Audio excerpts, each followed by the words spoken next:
नमस्कार. आता आषाढी एकादशी जवळ आली आहे.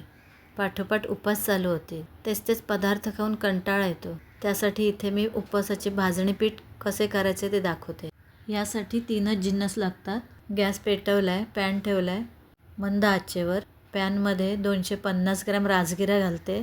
त्याचं वाटीचं प्रमाण 2 वाटी आहे आणि छानपैकी असा 7 ते 8 मिनटं असे परतून घ्यायचे. राजगिऱ्याचा कलर बदलला आणि फुलायला लागले की एका ताटामध्ये कॉटन कपड्यावर थंड करायला ठेवा. यानंतर 250 ग्रॅम वरी तांदूळ घेतले. वाटीचे प्रमाण 2 वाटी आहे आणि ही पण मंद आचेवर 7 ते 8 मिनटासाठी व्यवस्थित परतून घ्या. याला भगर असेही म्हणतात. आता हे थंड करायला ठेवते. यानंतर 1 वाटी साबुदाणा घेतले. वजनी प्रमाण 125 ग्रॅम आहे. साबुदाणा पण मंद आचेवर 7 ते 8 मिनटाचा फुलवून घ्या आणि थंड करायला ठेवा. हे बघा, साबुदाणा, वरई आणि राजगिरा एका कॉटन कपड्यावर थंड करायला ठेवलं आहे.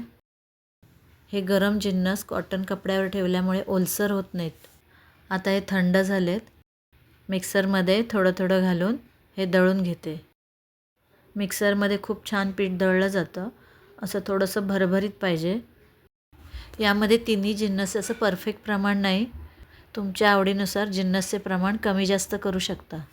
साबुदाणा चिकट असतो म्हणून मी साबुदाण्याचं प्रमाण कमी घेतलं आहे. तुम्ही इथे सगळे तिन्ही जिन्नस समप्रमाणात घेतलेत तरी चालेल. फक्त भाजणी करताना मंद आचेवर भाजा. हे भाजणी पीठ 3 महिने चांगले टिकते. तर हे आता पीठ पण दळून झालं आहे. ह्याला अजिबात चाळायची गरज नाही. मिक्सरमधून काढल्यामुळे ते गरम आहे. हे पीठ गरम असतानाच डब्यामध्ये भरू नका. या पिठात भाजक्या जिराचा वापर केला नाही. 3 जिन्नस वापरूनच हे भाजणीचं पीठ तयार केलं आहे. तर अशी उपवासाची पौष्टिक भाजणी नक्की करून ठेवा. तर यापासूनचे जे पदार्थ असतील ते पुढील भागात तुम्हाला रेसिपी पाहायला मिळेल. आता ही थंड झाले. हवाबंद बरणीमध्ये मी भरून ठेवते. पुढील भागात उपवासाच्या रेसिपी नक्की पहा. धन्यवाद.